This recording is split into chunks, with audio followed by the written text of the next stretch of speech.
Well, hello, thank you for joining me today again on the Church History Trail. You're very welcome to the channel. And where we find ourselves today is in NEWRY in County Down, and of course Newry's not all that far from where I live in Dromore. And you can see the mountain there in the background. And what we're doing here is we're actually on the trail of John Mitchell. And this building here is actually named after John Mitchell. This is the Irish National Foresters, and as you can see, it's the John Mitchell Club.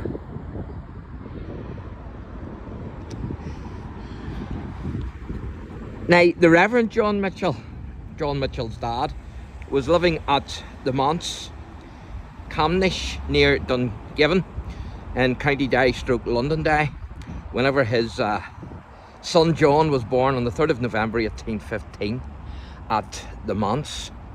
Now, the Reverend Mitchell was a Presbyterian minister, and in 1823 the Reverend John Mitchell became the minister of Newry Presbyterian.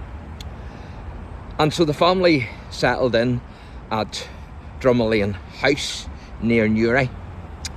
Now, the history of the Presbyterians in Newry starts way back in 1642 when a Scottish regiment was stationed here in the town.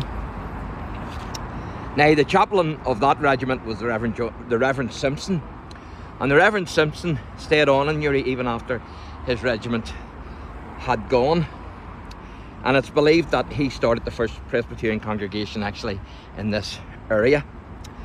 Now, a controversy broke out in the Presbyterian Church in the 19th century, and of course this also affected the Newry congregation, because it was over some of the doctrine here believed and preached by the Reverend John Mitchell, as well as some other Presbyterian ministers.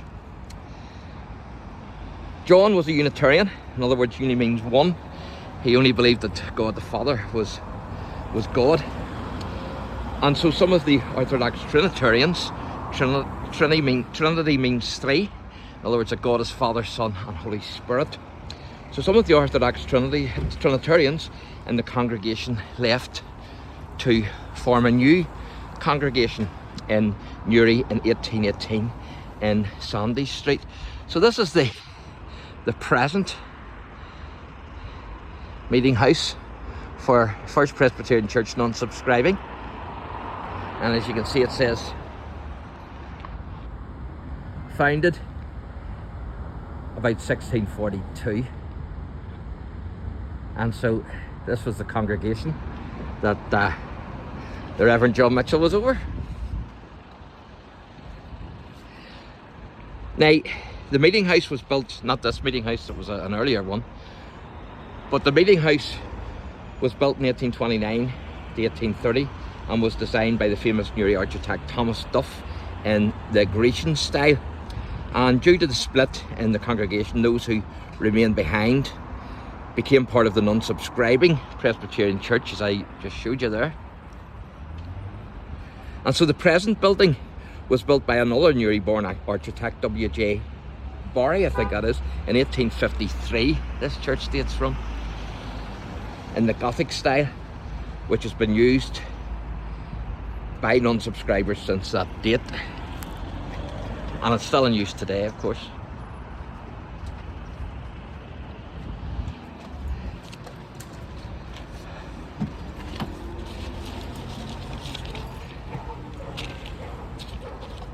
So I'm going to take you down here and show you, across here and show you another memorial to the 1798 rebellion actually. But before I do that, I just want to show you the name here. As you can see, it's John Mitchell Place, and then the top is the same in Gaelic. So big history here with the Mitchell family, no doubt about it. And republicanism, absolutely. Massive history here. And there's also the 1798 rebellion connection here with this monument. So I'll take you over and show you it. I hope to be able to cover John Mitchell's grave later on. So, as you can see there, it says rededicated by the Irish National Foresters. That was the building I just showed you, the John Mitchell Burn Newry branch, on Sunday the 13th of December 2015, in proud and loving memory of the patriots Hackran and Lowens, of Newry, and all those from the town and district whose lives were sacrificed in the cause of freedom in 1798. That's the 1798 rebellion. And it was erected in 1948 by the Newry 98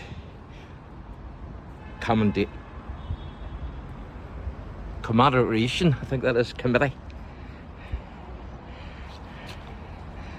So that's a monument to the 1798 rebellion.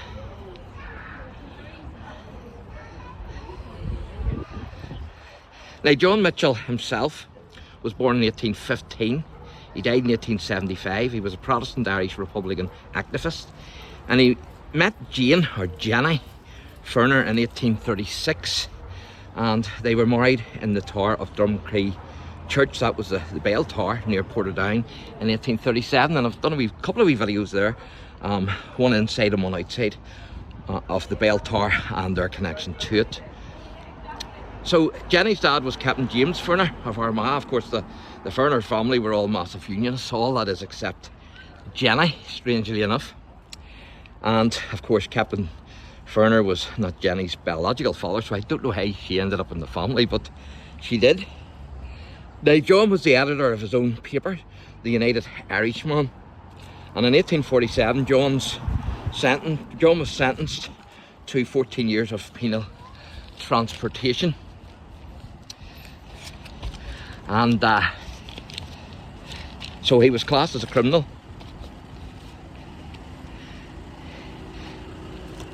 Now, John was a very controversial character, of course. He was pro-slavery to the embarrassment of his fellow Republicans, and he was also anti-Jewish.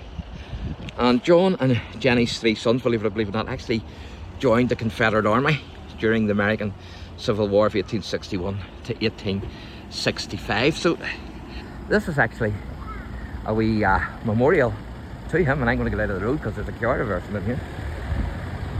So this is actually a memorial to John at St Coleman's Park, and so I'm going to take you down there and let you see that.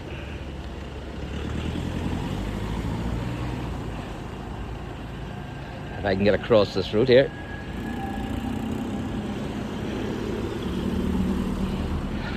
Busy Saturday morning, of course, in Newry.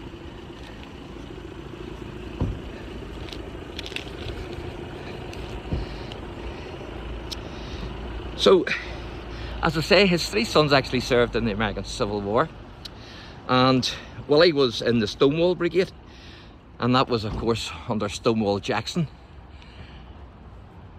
And of course, the first Battle of Manassas in 1861, whenever the Confederates were foundering, General B saw the Stonewall Brigade, and he saw Jackson standing, and he says, there stands Jackson like a stone wall, rally round the Virginians. And of course, the Confederates ended up winning that battle. And just as General B had said that, he fell down dead because a cannonball had hit him. And so one of his sons then, Willie, was in the Stonewall Brigade, and he was killed, as I say. He was killed actually during the Battle of Gettysburg in 1863. And the Battle of Gettysburg was actually the Confederates' high water mark. They were never the same after that. It's known as Lee's big mistake.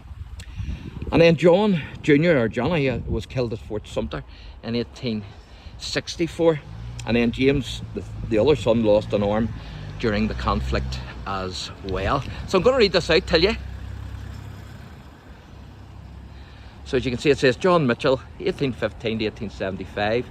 After 27 years in exile for the sake of Ireland, he returned with honour to die among his own people, and he rests with his parents in the First Presbyterian Old Meeting House Green at Newry. And this is all the wee park here. It's in Coleman's Park. Not very big, but certainly nice. So you can see it's John Mitchell Place and St Coleman's Park. So you can pause the video there if you want to read that. It mentions the house, so it does, that they moved into. And so I'm going to show you the billboard here. A lot of information here on the billboard. There's John himself, bred and born in Ireland. Of course, he was very controversial, as I say, because of his views on slavery. He done a massive effort for the famine in Ireland. So you can pause the video there if you want to read that. I'll maybe just read a wee bit for you. It says, perhaps the greatest influence on Mitchell's worldview and political writings was the famine that beset Ireland in the midst of the 1840s. The Great Famine began in earnest in 1845 when Ireland's potato crop was struck by a fungal blight that destroyed half of the island's crop. By its end in 1852, the famine had caused the death of 1 million and saw a further 1 million forced to emigrate. To John Mitchell, the famine was not merely a natural disaster. He saw it as nothing short of genocide. In the nation's newspaper on the 19th of June 1847 and subsequently in The Last Conquest of Ireland, published in 1861, Mitchell wrote, "The strong man and the fair dark-eyed woman and the little ones with their liquid Gaelic accents that melted into music for us 2 years ago, they shrunk and withered together until their voices dwindled to a rueful gibbering and they hardly knew one another's faces. But their hard eyes scowled one each other with a cannibal glare." And that's John Mitchell, the Nation newspaper in 1847. So it says there, in 1874, Mitchell returned to Ireland, returning to Irish political life. He was put forward as a candidate in the by-election for the seat in Tipperary. Mitchell was elected unopposed. However, the joy of victory was short-lived, for on the 20th of March 1875 in Drummond Lane, Newry, John Mitchell died, and that's the house there. Hope to visit that house. And then it says, in the years after his death, Mitchell was revered by many Irish nationalist leaders, and indeed was seen as one of the great influences in the shaping of Irish national identity. And then it says, but whatever can be said about his religious toleration and his support of Gaelic Ireland, John Mitchell's beliefs in racial hierarchy and his views on slavery, the slave trade, have left an indelible stain on his reputation and legacy. And some people were calling for this monument to be pulled down because of his views on slavery. And they're also calling for the place name to be changed. Well, I think if we start going down that road and changing everything and pulling monuments down, you would end up having to pull Darwin's monument down as well, Charles Darwin in England, because he was racist. I mean, The Origin of Species wasn't the full title of that book. It was it was also included The Preservation of the Favoured Races. So where do you start and where do you stop? What monuments do you pull down and what do you not? You know, history's history, and you just have to let the chips lie where they fall. So I'm going to go into the park here.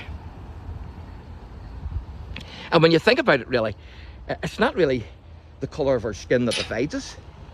It's actually our culture that divides us mostly. But John Mitchell Sr. himself volunteered for the Confederate Army, but he was turned down because of his defective eyesight. So he joined the Confederate Ambulance Corps instead. Now, Jenny died in... One source says she died in 1899 and is buried in New York, but yet another source says she's actually buried in the Mitchell plot at Newry, so I'm not too sure. There can't be two of her. And then it says John Mitchell on the board there was elected for Tipperary in the British Parliament in 1875 in the by-election, so he was, and he got in.